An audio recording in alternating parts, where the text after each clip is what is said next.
Hello everyone, today I wanted to do a little bit of a different video. I wanted to talk about a card game concept that is going around, especially in the context of my own card creation, my own videos, and my own development process.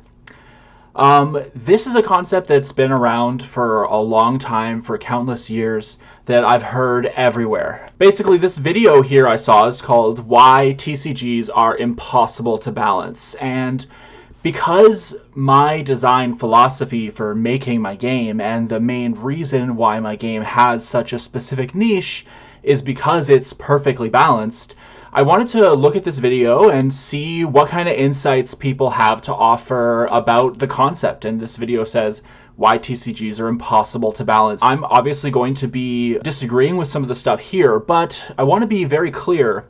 It makes complete sense that not just this YouTuber, but everyone who plays card games would say that card games are impossible to balance. It's completely understandable. It's something that is intuitive, and it's something we've seen represented in card games. If you look at the entire competitive history of some of the most popular card games, it's just a history of cards that break the meta, cards that are too powerful, cards that are over-centralizing. It's very rare that the decks are really built by the players, that the decks are really designed by them. It's more so the case that a certain card or effect gets pushed, and then whatever that pushed effect may be is the effect that ends up winning the latest competitive tournaments and blowing everything out of proportion. So all the evidence points to the idea that card games can't be perfectly balanced.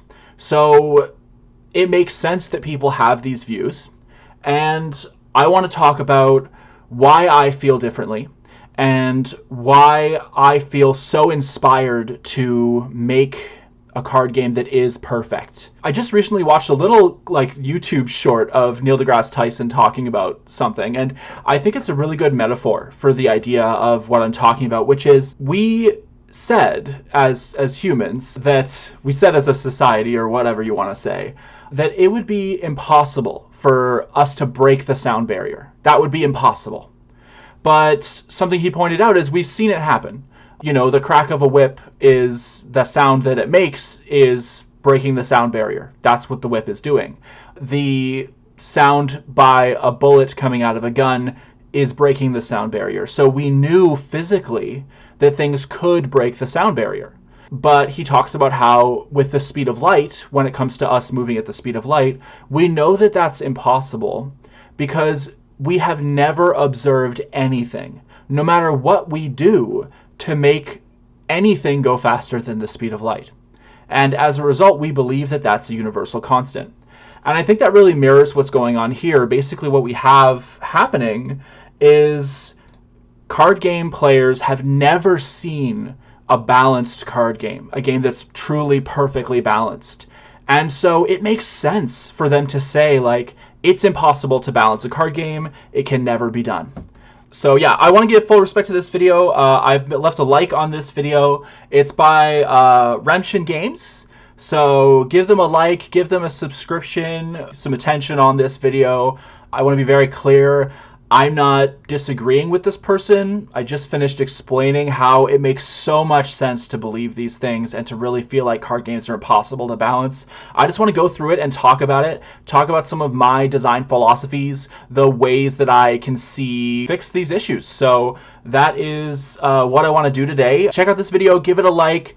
Don't leave any kind of hate in the comments or anything like that for any of these concepts. We're just discussing design here, and we want to keep it positive. You've probably opened entire packs of cards and felt like every single one of them was useless trash that nobody would ever play.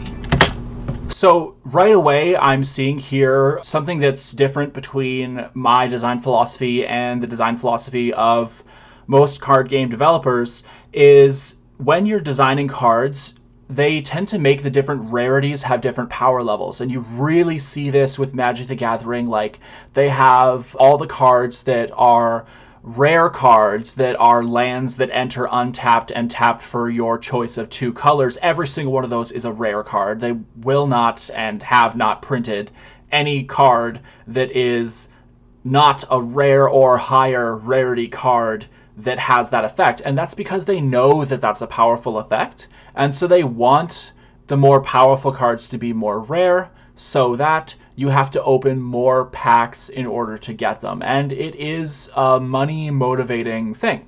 That's really hard to avoid when it comes to, like, you need to have a business model and you also need to have a balanced card game. So you end up with kind of, those things are at odds in that situation.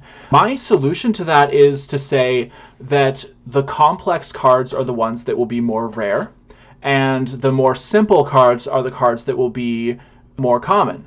That makes it easier for new players to get into the game, and it also means that the more complex cards are still going to be sought after for their uniqueness, for the things that make them distinct from other cards.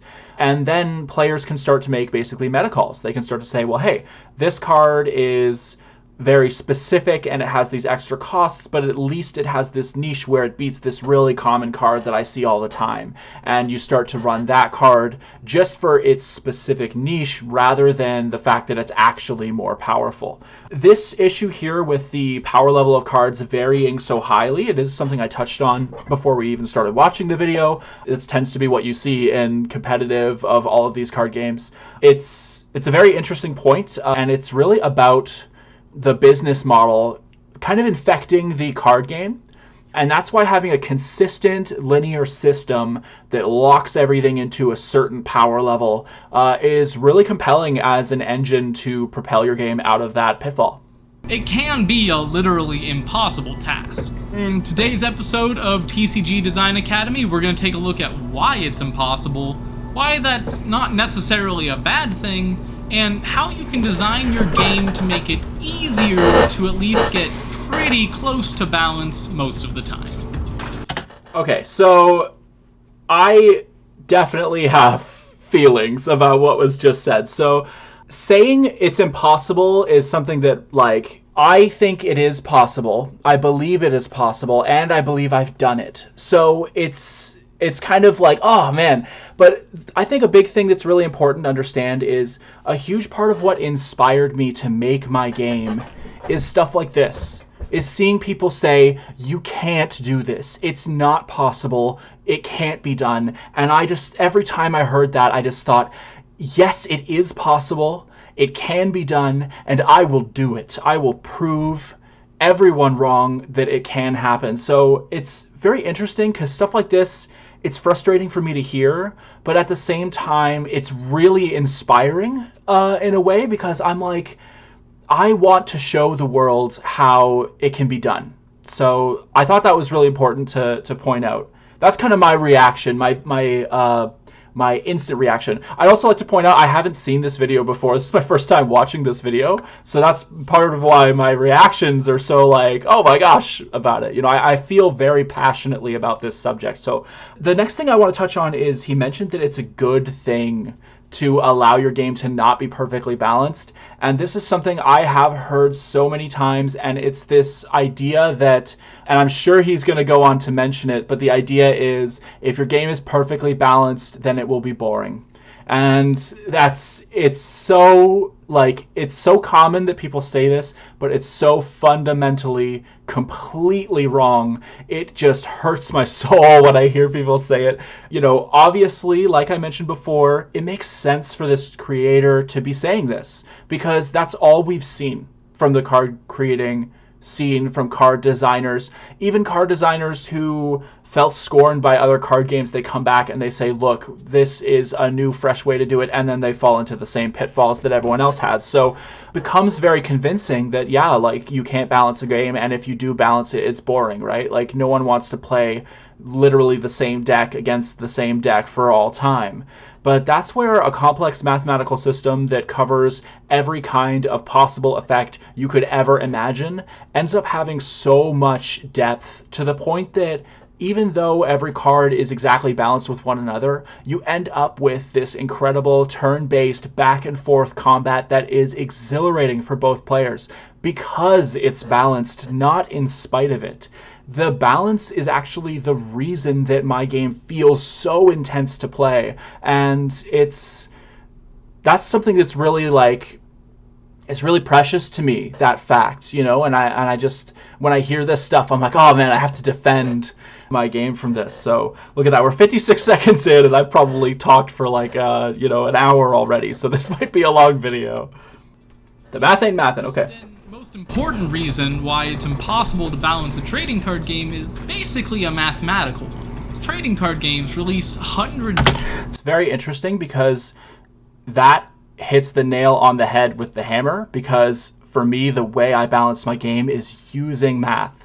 So this is going to get very interesting. We're probably going to get a lot of opportunities for me to talk about the design philosophy of my game and how I actually used math to do it. And it's like this thing that, you know, people say the math ain't mathin', but it's like, actually, if you work on the math for 15 years straight with absolutely obsessive focus, with relentless drive to make it work, you can find the math. It took everything out of me to get this stuff working, but I've done it, and it can be done. That's kind of the shocking thing about this whole concept. Take two abilities that are extremely common in all sorts of trading card games: drawing cards and dealing damage. This is such an interesting point from this creator here, and it makes so much sense. So what he's saying is very interesting, and I actually agree with this to an extent.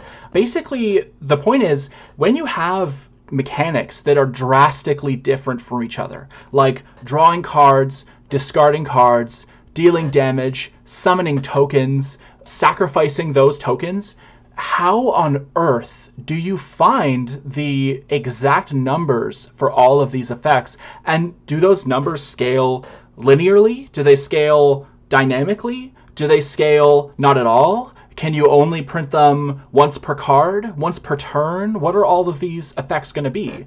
And the answer that I found in the 15 years of developing my own game is insane amounts of testing.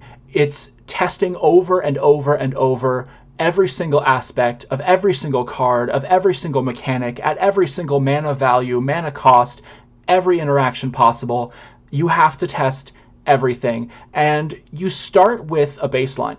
So one of the most important things that I found is I designed a class with a certain set of mechanics, and then I basically said, I'm going to leave that class exactly how it is, and then I'm going to balance the entire rest of the game around that class, because my player base at the time really enjoyed that class, and they really enjoyed those mechanics. That gave me some groundwork to work from. I basically said, I'm going to leave those cards how they are, or at least the core mechanic that that class works around, the way that it is, and then I'm going to build on top of that and make it so that every other effect is exactly equal to those effects from that class. So you have to start somewhere, and you kind of do just pick a random starting point, because how you start in a way doesn't matter. What matters is how you get there. It matters how you develop the math and what kind of things you decide. I will tell you, it is possible to take effects that are completely, entirely different and find the exact numbers to tell you exactly how much everything should be worth, exactly how much everything should offer the player, and you can create that perfect mathematical system. But his point here makes a lot of sense. It literally does, it did take me 15 years to do it. So it's not an easy thing at all. So to say impossible is a bit of a hyperbole, but it was close to impossible. The points he's making here are really logically well-founded. Some kind of magical computer that could spit out the perfect ratio between cards drawn and damage dealt, the odds of that ratio containing whole numbers is basically zero. Something interesting about this is if you look at other card games, there are some card games that work with very large numbers. And using a card game that works with very large numbers, you could do something like this. You could translate 3.568 damage to 3,568 damage, and you could do something like that. I know Yu-Gi-Oh! Has big numbers, like some of the characters have like 4,000 attack points on some of their creatures. Monsters, they're called in that game. So that's one possible approach. Another approach is, what I ended up doing is I did find whole numbers that work for every single mechanic. That is just a matter of the way that I think and the way that I tested the game forever and just I wouldn't give up. I was relentless to make this game work. So very interesting point. This point assumes that a whole number mathematical system does not exist, but the answer is it does. That's the answer. It's still a very interesting point though, because there are ways that I have in my game to divide mana. So I can find a way to charge a player 0.5 of a mana as a cost to their play. Found that out very carefully, but it's very interesting because I can't divide it more than that. I can't say 0.25 of a mana, 25% of a mana. I can't say 10% of a mana. I can only do a whole mana value, multiples of that mana value, or 0.5s of mana value. So I could make a card cost 1.5 mana without actually having the card say 1.5 mana. The card would cost 1, and then it would have some form of an extra cost, which I won't disclose my actual math since that is something I've worked very hard to create, but it's a very interesting point that was made there about that. Your ability to balance the cards will always be limited by the number of factors that you can adjust and the resolution of those factors.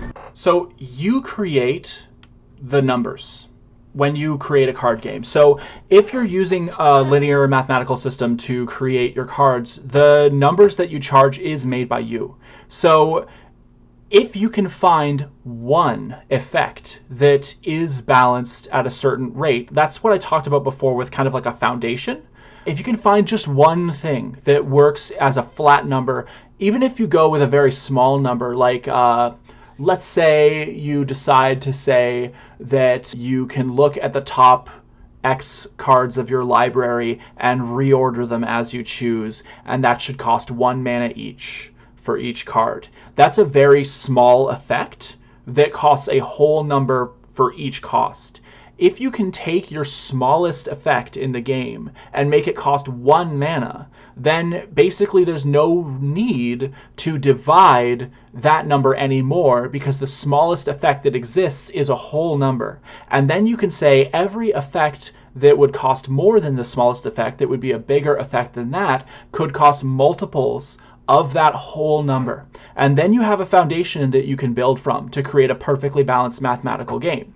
And here he's going to go on to describe, like, you know, if divination costs 3 mana and so on, then this should cost a decimal place mana, and then you have to round up or down.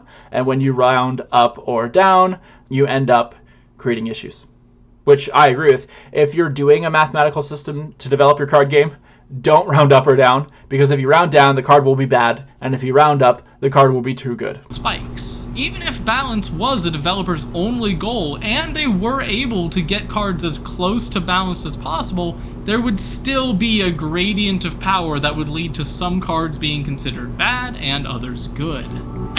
So again, that is false if you find the perfect math. As I mentioned as well, that's not easy. In fact, it's so not easy that I think that I am the only person to have ever invented such a concept. And that's what makes my card game so unique, but it took me 15 years of absolute obsession to make it happen. So this YouTuber's point on saying, you know, it's impossible, totally valid, because for all appearances, that seems to be the case.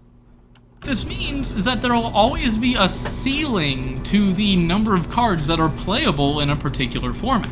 What this exact number is varies from game to game and format to format, but looking at the number of different... So I don't agree with this. I think what he's saying is basically that because point 1 is always true, where cards are never exactly balanced, then point 2 must be true, and point 2 is because cards are not perfectly balanced, there will only be some cards that are played because all the other cards get outclassed by those cards because they're higher in the rounding order. Like one card might be worth 2.78 mana and costs 3, whereas another card might be worth 2.2 mana and also costs 3. That card that costs 3 that is a mana value of 2.78 is going to be played over the other card because people are going to figure this out and then they're going to start playing those cards. This point relies on part 1 being true. As I talked about, point 1 is false. So that is the reason why this follow-up point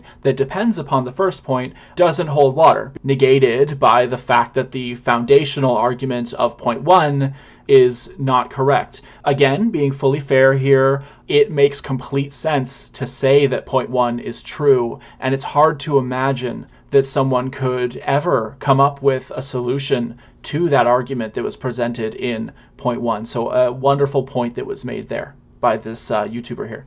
Fortunately, even this much is built on the flawed assumption that a card has a single power level, but this isn't true. In fact, every card's power level varies depending on their context and environment. So this is something really cool, and I love this point, because it's true that a card's power level varies based off of its environment, and that's one of the most important things to consider here. If a card is really popular and is run in a lot of decks, then a card that would counter that card or would handle that card that may have been considered weaker or less viable is going to become more viable. This is more of a point on talking about metagaming and players making strategic decisions based off of what is popular and trying to counterplay against it. And that is a natural part of a perfectly balanced game. In a perfectly balanced game, the best players are going to be the ones who predict what their opponents are going to be playing, and they design their deck to defeat those players. And in my opinion, the players that make those kinds of creative and ingenuitive metagame calls are the players that should be winning games. And that's not an issue of balance. You know, if one player has a 90% win rate, but it's not their deck that has the win rate, it's the player, then that indicates that the game is actually very well balanced, even though one player has a 90% win rate, because that player is the one who's coming up with those lines. They're the best plays, and they're coming up with the best deck building strategy, which is also extremely impressive strategic play. And that should be rewarded. A player that finds these interactions and finds these advantages is a skilled player, and a balanced game should always prioritize player skill. Some cards might not be considered worthy of being placed in a constructed deck where each and every card is meticulously considered. However, that same card might... This is a really interesting point on synergy. In Constructed, you're able to build your deck to be synergistic with all the other cards that are in your deck. And as a result, your power level can feel better than when you're getting random cards for your deck. It's very interesting because when you decide to build a constructed deck, the strategies that you employ do result in advantages over just a random deck. And that actually, deceptively, is not a balance flaw. That's actually a balance advantage. That means that players who choose to make smart deck building decisions are the ones who will win more games. And it's not because the cards that they chose are more powerful. It's because they have synergy between those cards. And something very interesting is I have managed to design it so that different kinds of synergies are equally as valuable as drastically different kinds of synergies. So what I mean by that is a deck that focuses on aggressive play, where every card in the deck serves that goal, is equally as valuable in terms of synergy and individual card quality as a deck where all of the pieces are serving more of a control archetype, trying to eliminate the enemy threats, gain a bunch of life, draw cards, all that fun stuff. I have managed to make it so that the payoffs are equivalent in those two things, and the synergy is equivalent. Again, that's an incredibly rare, complex feat to have done, and it makes sense for someone to say that it can't happen. And it also makes sense for me to do this video where I explain that I did and how I did. It is all about the math and all about the testing. Super important stuff there. If every card is equal and every card's potential for synergy is equal, then drastically different strategies can be equal outside of metagame context. But when you put it into metagame context, then something will be the best when played by the best player who understands the exact intricacies of the metagame. And to me, it makes sense that that player who would think of all of that would be the one who would win the most games. That is not disproving balance. To me, that is proof of balance. Take the Dark Magician, for example. Konami is constantly releasing cards designed to summon, enhance, and support this single monster. This has to do with removal. It's a bit of a problem with basic cards. So if you have like just a card that's like a certain amount of cost for just stats on the board, what often happens in most card games is there's some kind of unilateral removal effect that is either has a condition that is not relevant to the card's defense, or a card whose condition is non-existent. So what ends up happening is, let's say you have like 2 mana destroy any card. As soon as that card gets printed, any card that costs more than 2 mana immediately has to split itself up into different effects. Otherwise, it's a bad card. Because if I spend 3 mana to get a 3/3, for example, and my opponent spends 2 mana to remove it, I've just lost 1 mana of value.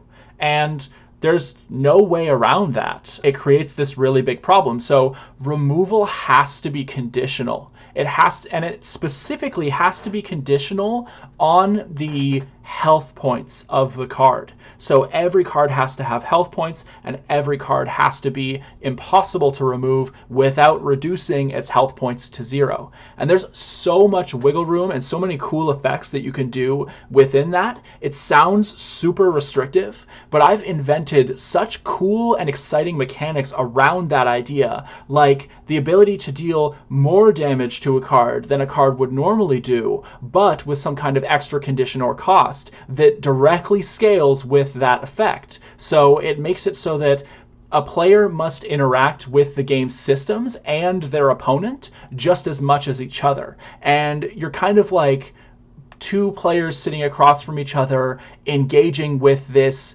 like intrinsic math loop wheel with all of these simple cards. There's not a lot of text on them, just straightforward stuff. But when you get into the nitty-gritty details of that system, it's this beautifully complex network that you're both sifting through. One of them boosts elves, and the other boosts aurochs, which is stronger. Well, when I was first designing my game, I had creature types in the game. Every card had a type, and then some cards did say, hey, this affects this card.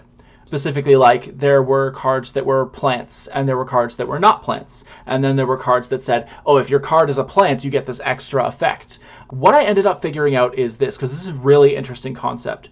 In these card games, cards don't pay a cost to be a type. So because cards don't pay a cost to be a type, like, it doesn't cost anything for a card to be an elf. It doesn't cost anything for a card to be an Auroch. And as a result, any synergy that you put on is conditional, right? So if you say like, oh, this card only gives +2/+2 to an elf, and so it's 1 mana cheaper than a +2/+2 effect would normally be because it only targets an elf. You're like, that's a condition, right? You have to fulfill this condition of having an elf in play. And you run into a problem here.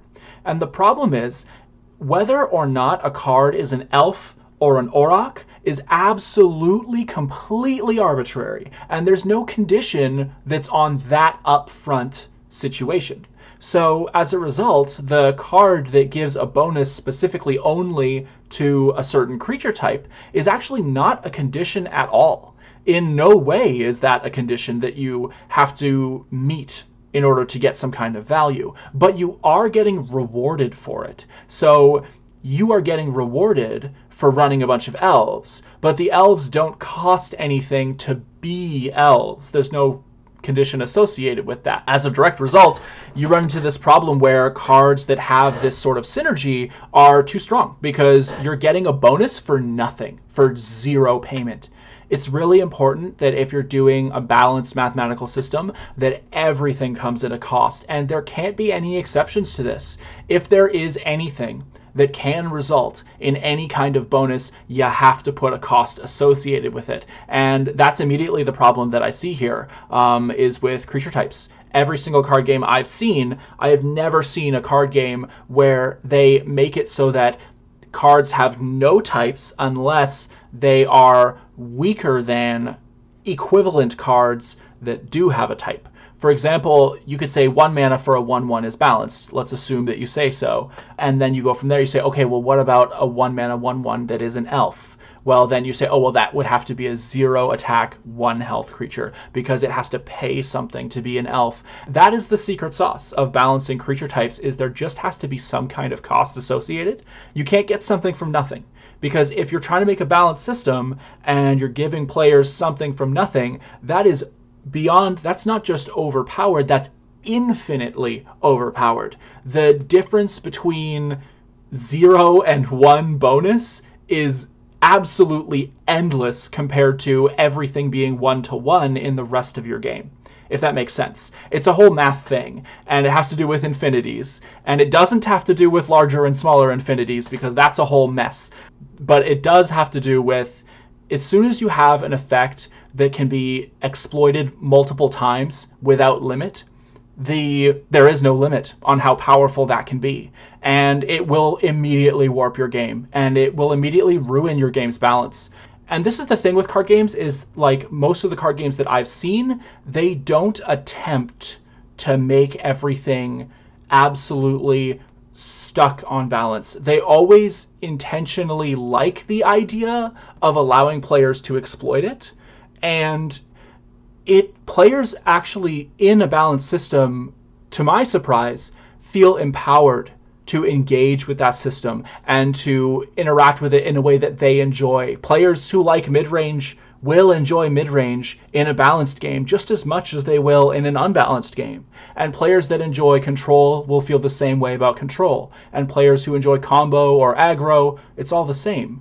They will enjoy engaging with the game in the way that they enjoy to play card games, if that archetype exists in your card game.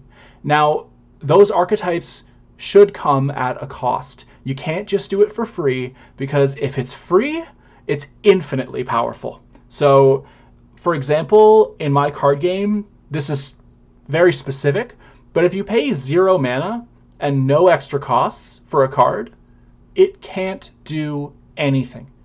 I cannot ever print a card that is 0 cost at all that does anything. It could be the smallest effect you could ever imagine, but it's not acceptable. You can't do it. And simply putting a creature type on a card without a cost is an example of doing a 0 mana reward for a card. And that is why this is not balanced. So there are things you can do and things you can't do when you're doing a perfectly balanced game. This is an example of something that you can't do. You cannot do it at no cost. But the trick is, it's not a design limitation.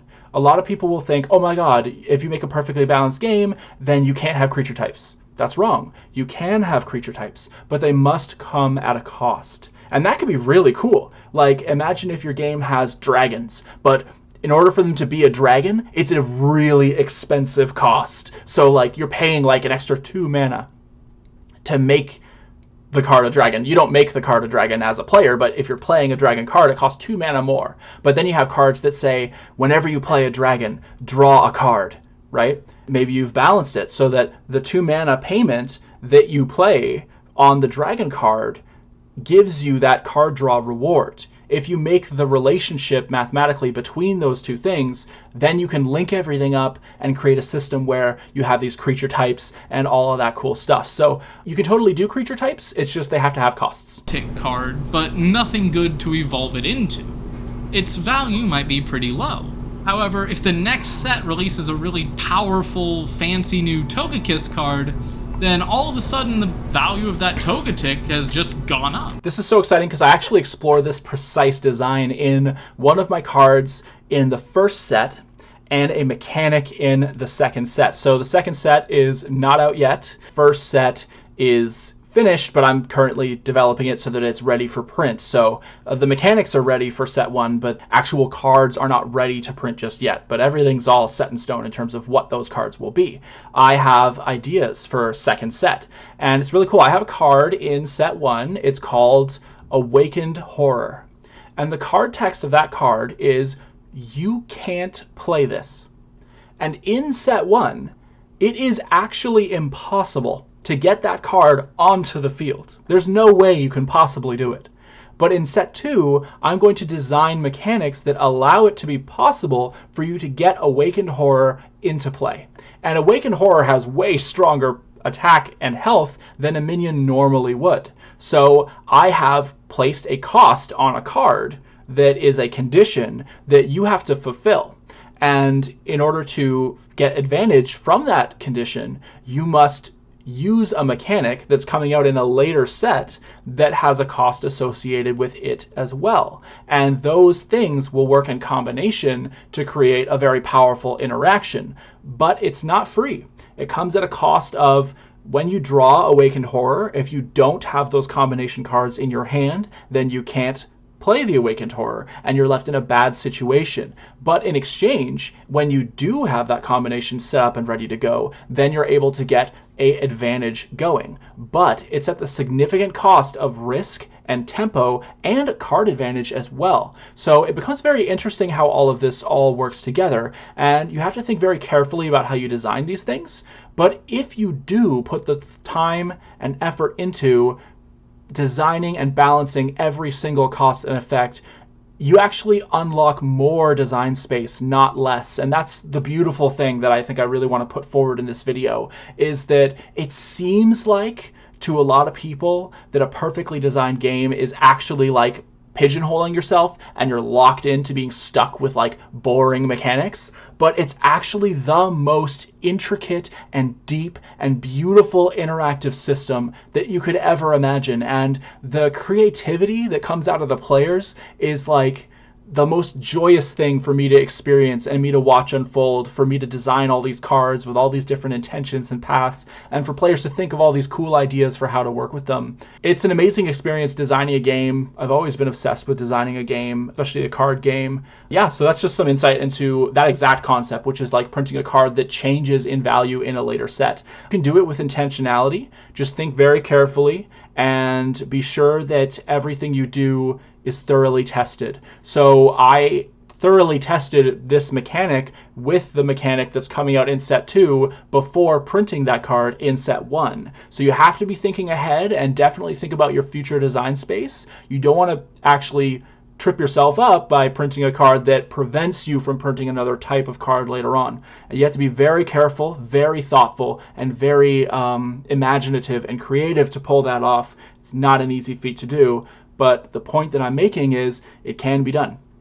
It's like I said earlier in the video, like Neil deGrasse Tyson said about breaking the sound barrier, because it looked so difficult, everyone in the world said it couldn't be done. But we did it. And we did it even though it was insanely difficult to do.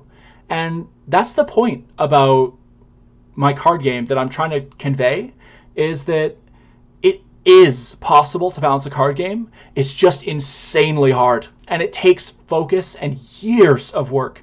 And I've done that, and I'm really excited to share it with the world. Card's value can even change from one game to the next based on what your opponent is playing, which is why sideboards exist. Sideboards exist because of card types. Not every mechanic in card games is interactive with every other mechanic. You have stuff like destroy target creature. It only destroys creatures. If you're facing a non-creature deck, suddenly your card is useless and bad, and you have to sideboard it out. That's an issue with cards you draw in a certain order. You can't do anything about it. You can't control the cards you draw. You have no influence over that stuff. I came up with a mechanic to fix that, and I will probably talk about that after my game comes out so that I can keep it under wraps, per se. The other aspect of that is cards only interact with certain card types, and card types don't have a cost. So again, we come back around to there is no cost associated with a card being a creature or not being a creature. And as a result, if a card says destroy target creature and your opponent is not running creatures, then your card becomes useless. That's not your card's fault. That's the designer's fault. They didn't make all cards interact with all other card types. And I think that's very important. So you can do all kinds of things. You can do interaction based off health, interaction based off mana cost, interaction based off mana value, interaction based off number of cards required to play it. So there's a lot of different ways to handle that. I did take a certain route myself, but it's really important to make sure that all of your mechanics do interact, and there is no card that exempt from interaction. You must make it so that everything is linked and tied together, because if it's not, you have to have sideboards, you have to have cards that just absolutely destroy stuff. It's similar to how, like, after Siege Rhino was printed in Khans of Tarkir Standard and Magic the Gathering, the next set came out with Roast, which was 2 mana, deal 5 damage to a creature without flying. They immediately printed a card that just says, destroy target Siege Rhino, because that's how strong Siege Rhino is and how over-centralizing it was during Khans of Tarkir Standard. And as a result, they had to print a card that specifically said, screw you, Siege Rhino. But on top of that, that still doesn't fix the problem of Siege Rhino draining and gaining against you. That's specific card game stuff. But the point is here, you end up having to print cards that are overpowered to deal with other overpowered cards. And it's a band-aid. It doesn't fix the problem. The problem is systemic. The problem is in the design philosophy of the game itself. There's not proper interaction between card types. Cards can be different types without having any cost, and removal is not conditional based off of the attributes of the cards that are played. Balance, and this can be tough to hear, because the designers are only human. And I don't just mean that they mess up and make mistakes, although that can happen. It's true. I mean that even the best and most dedicated designers and playtesters have a limit on how much they can balance the cards due to time, manpower, and resource limitations. This is a big deal and a very good point. I developed my game completely on my own, and it took me 15 years to get the mathematical systems ready to go. I'm at a point right now where I am ready to release my first set and all of its mechanics, and then a follow-up set with a bunch of new mechanics, and then another follow-up set after that with a bunch of new mechanics. But do I have mechanics for a set 4? No. It's going to take me time and effort to do that, and it's going to take me tons of hours of playtesting. This is a big thing. Current card games, you see set releases coming out so fast. You've got like 6 to 8 sets coming out every year for every card game. And yeah, it makes a lot of money. But the problem is that at that rate, you're putting so much strain on your workers that they're just not able to actually put the kind of care and love into their game that is required to make it perfect. You can't make a perfect card game when you don't have time to do it and you don't have the resources to do it. So it's very important to have control over that. And in the future, if I ever make a deal with a bigger company or anything like that to get my cards printed and distributed by a proper big system, that's something that I'm going to have to negotiate with that deal. Is I'm going to have to make sure that I have absolute control over the set release speed so that I have time to make sure that everything's perfect, because this is one of the things that could easily destroy the perfect balance of your game. If you don't have time to make sure that it's absolutely perfect, you are only human and you will fail to do it. So it has to be important to you, and it has to be something that you absolutely demand the time to make right before you release it. Really good point from Renton Games here. Excellent argument. We're only human, and my solution to that problem is to say, give it time, give it energy, give it patience. And if you can't do that, then you will not succeed in making a balanced game, because it does take time and effort, and it takes passion. And yeah, you must recognize that you make mistakes, and you must slow down and recognize those mistakes, identify them, and rectify them. And that's something where a ban list could come in handy. If I screw up and I make a huge mistake and a card doesn't fit mathematically into the system, I can say all cards with this mechanic are banned. I'm going to try again and get the numbers right next time. So that can be an emergency solution that you can do. But I will say, something like a ban list, it does not solve the problem if you're not already in that headspace of designing a perfectly balanced game based off of mathematical relationships. If you're not already working through that system, then you're not going to achieve making a balanced game with any kind of ban list, because the cards will vary too much in power level. So you have to have all of the things that I mentioned already, plus you can use the ban list as a band-aid for when you make human error, which is a natural part of life and of card game design as well. Magic the Gathering probably only has a couple dozen people making cards at any given time.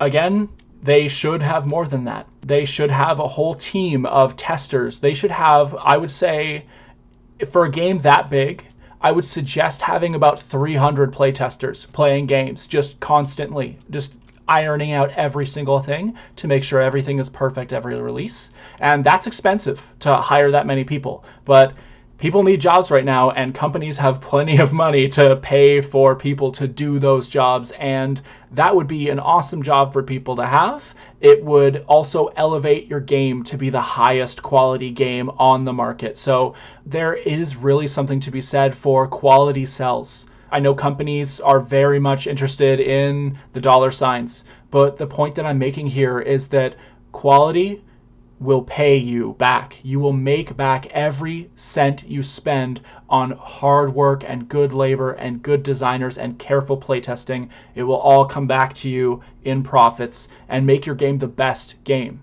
I think that my game is very likely to succeed because of this, because of the fact that I put so much passion and effort into it. It far outstrips what any other card game on the market offers right now. And it took me 15 years to do it, but that will be worth it because my game has a niche, just like every card in it has a niche by being absolutely unique. Card's power level depends on its environment, and nowhere is that environment less stable than during development. This is very interesting because this touches on a design philosophy of designing a card versus designing a mechanic or designing a system. And in many ways, I don't design cards. Like, I do design cards, obviously, but I don't design cards, mechanics on the card.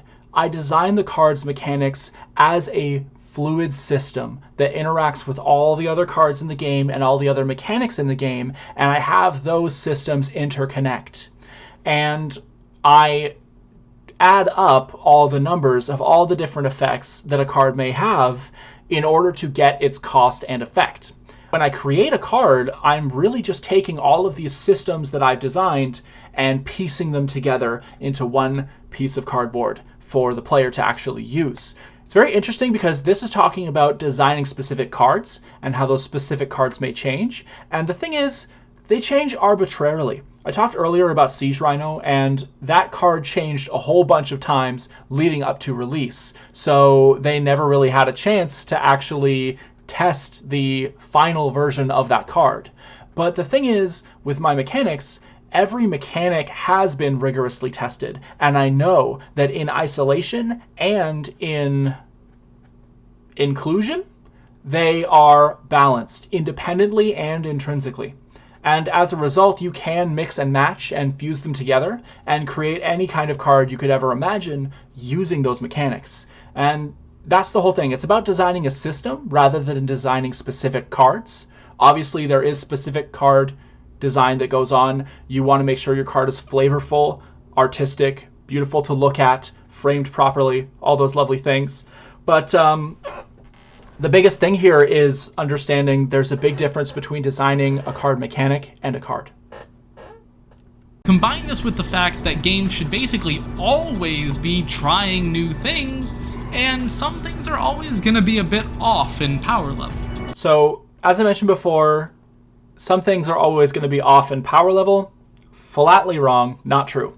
And secondarily, your developers need time to be able to make the sets, to be able to make the cards, to be able to make the mechanics. It is not reasonable to make an entire set of 300 cards in a 3-month time period and expect those cards to be balanced.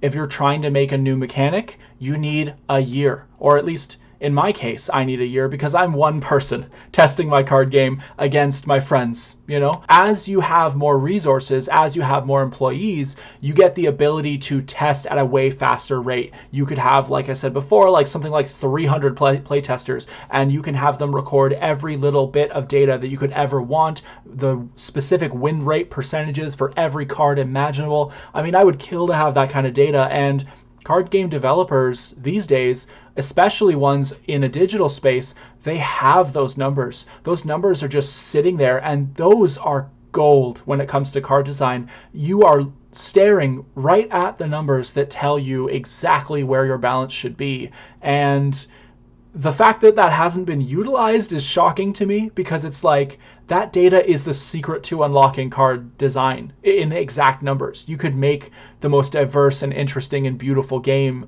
using that information and make it so that every card is equal no matter how different, because you have so much data available to you. And I have to do like countless hours of testing in order to get there, where a big developer can just get there like that, so long as they're willing to pay for it. And that's the thing, they're often not willing to do so.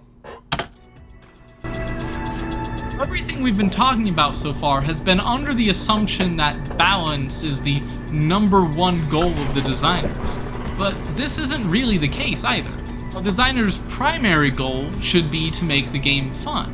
And while balance can be a part of this, players tend not to have fun when they're playing a game that's completely unbalanced. I knew this was coming. We're getting to the part where every single person ever likes to say that a card game that's perfectly balanced isn't fun. And I have found that to be wrong. In my game, I really believe it's perfectly balanced. I've really worked myself to the bone to make that to be the case. And my players love it. They love it absolutely. And when I introduce strangers to the game, they love it too.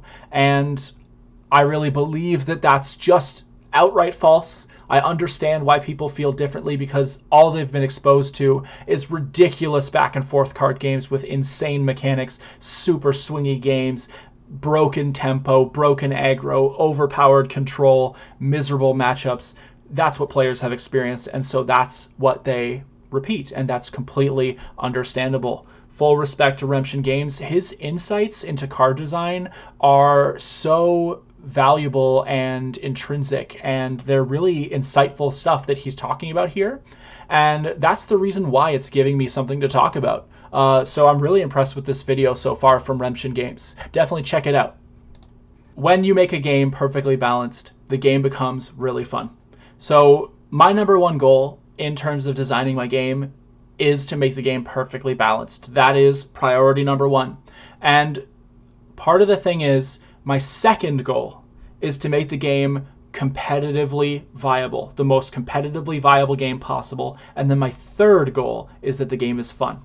And it's very interesting because the first goal causes these next two goals to be true automatically. And I was amazed to find that out. I didn't believe that that was something that I would find out. And that's largely because the overwhelming opinion of card game players, card game developers, is that a balanced game doesn't have those qualities. But the shocking truth is that it does.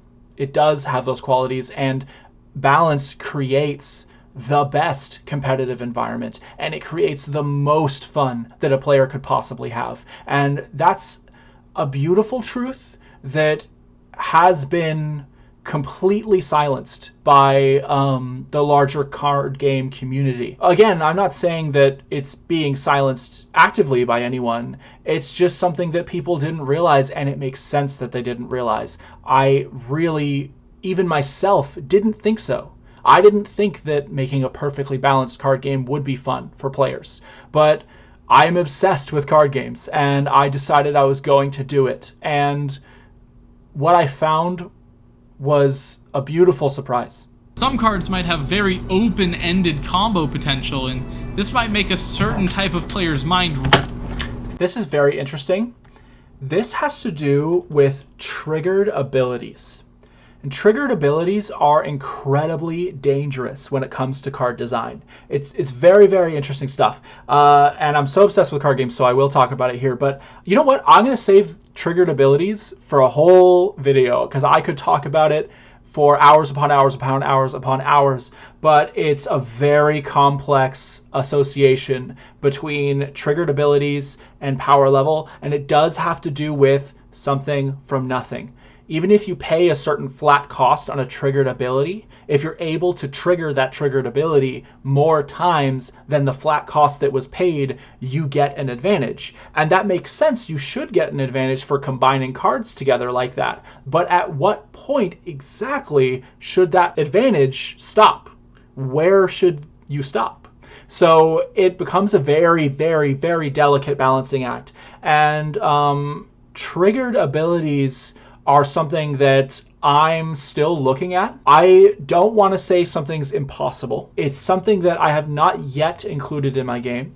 And if I ever do include it in my game, it's something that I'm going to have to test to oblivion and back, because it is something that needs to be absolutely perfect. It needs to be just ironed out to absolute perfection. I don't know whether I'm going to do it like a once during each of your turns, trigger this effect kind of thing, or some other option from there. But obviously effects like this can often lead to one-turn kills, infinite combos, and stuff like that. Now, some players really like that, like one-turn kills and infinite combos and stuff. But what I found from my player base is that people absolutely hate playing against it. And I think that that is true in terms of like other card games too. I think that getting infinite comboed sucks. And if you look at like Magic the Gathering's most popular format, which is Commander, it's considered a casual format. Pretty much all the players who consider it a casual format and want to, there's a thing called Rule Zero where you decide to only play with certain kinds of cards against your opponents so that your power level isn't way too high compared to theirs, so you try to have a fun game. Those players hate getting comboed. They hate infinite combos. They even Magic the Gathering themselves, Wizards of the Coast, consider them to be game changers. So it's a whole design kind of trap, and I'm not sure how to approach it yet. I haven't figured out yet what the numbers should be there. I would need to have a tremendous amount of data, far more than I'm able to obtain right now, to be able to tackle this problem. I will say, once my game comes out, y'all are going to see some of the design mechanics of effects that exist in other card games.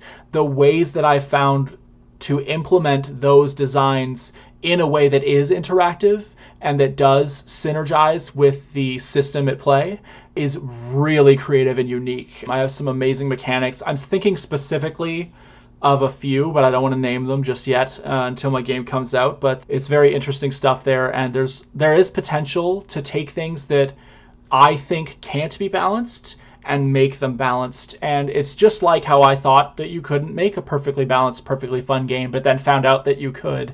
It's very possible that triggered abilities are something that's broken that you should never have in your game, or it's possible that it's something that can be balanced and there might be a certain way to do that. So I'm very interested to dive into that concept forward, but that's not for this video.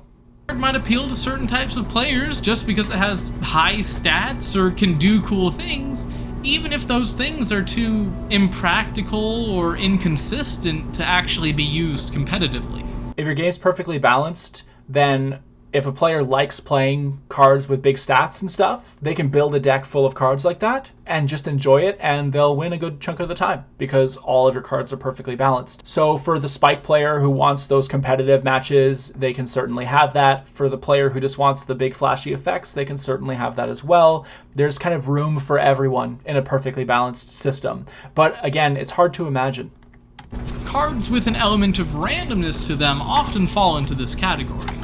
This is interesting. Basically what it is we're saying here that we design cards to be weak so that we can print effects that aren't fun. And I disagree really intensely with that philosophy. You should always design cards to be fun and have effects that are fun. Again, fun is subjective. It's something that like one person might find to be fun and another person might find to be horrible. You don't want one player to have all the fun in your card game. You do want an experience to be a shared fun experience for both players. So the concept that you should print cards at a lower power level because you want to print them because you think it would be fun or funny or whatever, it's kind of irresponsible. And I would go ahead and say, if you want to make a card that says flip a coin, if you win the flip, destroy all creatures with power 2 or less, don't print that card. That's a stupid idea. And I'm sorry, that's harsh, but it's not a good idea to do that flatly, and it's something you shouldn't do. And you might want to, but don't fall into the trap of thinking, oh, if I make this card weak, then it's like really annoying and unfun effect won't be a problem. It's like, no, you're creating a problem. You're creating something that's going to cause you issues, and you're just allowing that to take place because you don't care. I think it's so vitally important that you care about every card you print. You have to be extremely careful. You cannot make any mistakes. Something is perfect, not because it has an overwhelming majority of positive qualities. Something is perfect when it has 0 negative qualities. The final reason why trading card games aren't balanced is because having a range of cards with different power levels is actually good for the game. I'm interested to see how it can be argued that that's true. Let's see. Excitement of drawing a really cool, powerful card. Imagine a game where every time you draw a card, you're excited because that card is cool and powerful. Imagine a game where you don't have to think, oh, it sucks I drew this card. You think, oh, it's sick, I draw this card. That's the kind of thing that I'm envisioning. And this comment highlights part of the logic that was used to say that a balanced game isn't fun, is that if everything's the same, then everything's not fun. But nothing is the same. Everything is different. Every single card is different in a myriad of ways. And if you design a bunch of perfectly designed, perfectly balanced mechanics that all interact with each other, then you can have a game where every time a player draws, plays, or puts a card into their deck, they're excited to play it.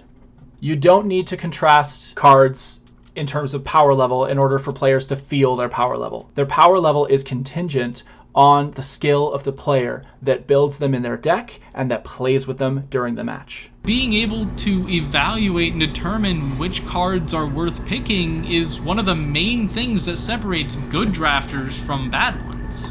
That's also the same thing that separates good constructed players from bad constructed players, is that exact same concept, which is your ability to build a cohesive strategy in your deck. And that is a skill, and that should be rewarded. It is true that I expect in my design testing that a player who built a better, more cohesive strategic deck is going to be the player that will win more often than not. It's not true that the only skill testing takes place during a match, and that's something really important to understand when designing the math and balance of your game. I could do a whole video on so many of these concepts. So this video, Rempton Games made here is just brilliant. It touches on all the different aspects of designing a card game, and he makes wonderful points that give me a great opportunity to talk about game design and balance and how it can be viewed from a very different perspective. Having a range of different power levels allows players to discover hidden gems, cards that seem bad on the surface but are actually very good, which can feel good. This is really true. Again, even in a perfectly balanced game, you can have a card that costs a boatload of life to play. And beginner players, as we all know as card game players, they're going to look at losing life to play a card and be like, oh my god, that makes me like lose the game. I don't want to play that card. But pro players often look at a card like that and they go, it's free, right? So if you're able to balance life loss to mana gained as a algorithm, then you're able to design cards with that philosophy, and you create a myriad pile of cards and possibilities where one player will look at that card and say, that card sucks, and another player will look at that card and say, that card's amazing. But the actual truth of the matter is that card doesn't suck, and that card is amazing because it's part of a perfectly balanced system. recognize the potential hidden within a card that everyone else thinks is bad, and this is only possible if there are some cards that actually are bad. One of my favorite cards like that is Frostwalker. That was printed in Magic the Gathering. I had a Temur mid-range deck that everyone said was bad. I enjoyed the hell out of destroying people with Frostwalker when played with Temur Ascendancy, drawing me a card, allowing me to attack with a 4-attack creature, drawing a card for just 2 mana. It was awesome. It was hilarious. And yes, it was kind of weak and bad. And wouldn't it have been so much more fun if that card was regarded as bad by everyone, but was actually good and playable, and I could have won more games with the deck? That would have been more fun than what I actually got, which was losing a lot of games just because the card's kind of bad. This concept of cards are bad so that some cards are good and some cards can be sleeper hits is not correct if you're able to make things perfect. But that's a big if. Although perfectly balancing a trading card game is impossible and isn't even desirable. It is possible and it is desirable. It is the best thing that you could ever do to this wonderful concept. I love card games and I love the way they play and I love the way they feel. And the ability to design a perfectly balanced card game is something so exciting and so thrilling to me. And it is to my players as well. And I'm really excited to bring that to the world. This channel is awesome. This is a really cool and insightful person here who's doing great videos. I keep scrolling down to get the YouTube channel here. It's Remton Games. Check them out. Holy cow, this is like such a great video. Resources are one of the coolest things about card games that I absolutely love. You have so many resources to work with when you start a game, way more than a new player would ever imagine. You would think that the only resource would be your mana. That would be it, because that's the numbered resource that you have. But another resource is your life total. Another resource is cards in hand. Another resource is cards in library. Another resource is cards in graveyard. And it goes on and on and on. There are so many possible examples of resources that you can have in your game, and that gives you so many things to tweak and mess with and move around. And engaging with that system is really fun. There's a deck archetype that I put together in my game where the concept is, in the early game, you lose a bunch of life to play really powerful cards ahead of curve, and then you refuel by gaining a bunch of life, and then you proceed to lose a bunch of life again for the final push to try to win the game. Margin for success your opponent has is they want to finish you off right when you are at that point where you're about to start gaining life because you need to get out of the danger zone. That's when your opponent has the opportunity to just snipe you out with a damage spell. And it makes it a really interesting balancing act for both players to try to find the right timing to win or lose the game. That's a really interesting lever, instant or sorcery. My game doesn't have instants right now, but it absolutely can. So that's probably something I'd be looking at maybe in my third set. So it's a very, very interesting concept, like taking actions during the opponent's turn. Very, very cool. There are ways to do that in set 1, but they're not on demand. They're actually on the opponent's demand, but you can take actions during their turn. It's a complicated system there. But it's not complicated to play, it's just complicated to design, that's how you should design your game. Putting all the effort of designing the game on yourself and not on your players is a great idea.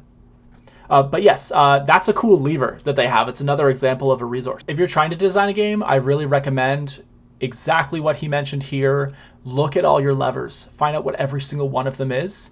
And what I did is I made a deck or an archetype around every lever that you could pull. But you can also mix and match all of those different levers together to create something really interesting. To introduce answer cards, which are cards that are designed to keep the power level. This is dangerous. In check. Dangerous, not a good design philosophy. This is exactly what I was talking about before with Siege Rhino and Roast. It's not a smart move to make this kind of decision where you're basically printing an overpowered card to fix the problems of another overpowered card. It's just a band-aid. The problem is systemic. The problem is your system. The problem is the mechanics involved and how they're not being costed accurately. Trying to print cards that counter other cards is just an attempt at creating an artificial kind of balance where things swing back and forth because you're trading one overpowered card for another. Then you fall into the pitfall of randomness. One player may draw their overpowered card, and the other player may not draw the card that is designed to counter it. So you need ways to reduce randomness to even attempt to make such a design. And on top of that, even if you do make ways to reduce the randomness, there's still the issue of it's one overpowered card fixing another overpowered card when neither overpowered card should exist in the first place. So this isn't a good idea. I don't recommend thinking this way. I recommend thinking about the system instead of the individual cards. It's really a different way of looking at card game design as a whole, which is, I think, what sets apart my game and my design philosophy. Like I mentioned before, I don't exactly design cards. I design mechanics for the cards, and then I make the cards out of the mechanics combined. Answer cards is to make sure that they don't completely shut down the other decks, or... That's a great example of how I mentioned the Siege Rhino Roast example. How Roast is actually kind of well designed is it specifically is 2 mana to target a non-flying creature, and it deals 5 damage to it. So it's not exactly a strict removal spell. It's nothing like a cut down or a terminate kind of card. It's very niche in its application, and it's very purposeful. And that is good design. It's just, it's not perfect design. And that's all I'm saying. I'm not dissing these other card games in any way. I'm just saying that perfection is possible, and it can be achieved. And the way we're going about it with card design will not lead us there. Finally, make sure you can see the forest for the trees. Cards in a trading card game aren't played alone. They're part of a larger deck, and each deck is just part of a bigger metagame. That's again why balancing based off systems instead of cards really changes everything.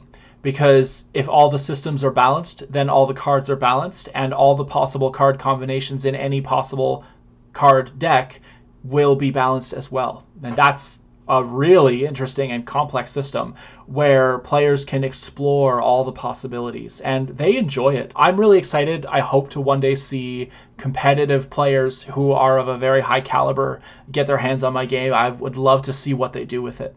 This is accurate. This is how I feel making my game. But it turns out that one of the factions is underpowered. In the next set, you might need to give that faction a bit of a boost. Just again, that's not a good idea. You don't want to print cards that are a boost or a cut above unless the system that you made is not strong enough. You can give me your feedback in the comments down below. Tell me if you like. I might do that. I might even post a link to this video in a comment on his video. I don't want any kind of animosity or dislike going anywhere from any direction, so anyone who comes from my channel and comments on his video, be respectful. I think he did a wonderful video with tons of beautiful insights. Remnant Games here. Check out his channel. He does lots of really cool videos. I had not watched this video before, so I was kind of amazed to hear his insights. Very intelligent stuff, really interesting stuff, and everything I've been able to say about his insights have been because he himself has been so insightful. So check him out. No hate, and I respectfully disagree. Yeah, so that's what that is. Honestly, wonderful video from Remnant Games here. I hope he doesn't mind me just kind of info dumping about my own designs, my own opinions, my own thoughts on his thoughts and opinions. Really interesting stuff, because every point that I've thought about for designing my card game, it was kind of represented here. All the points for how to make a perfectly balanced card game are directly contradictory to the points about why you can't make a perfectly balanced card game.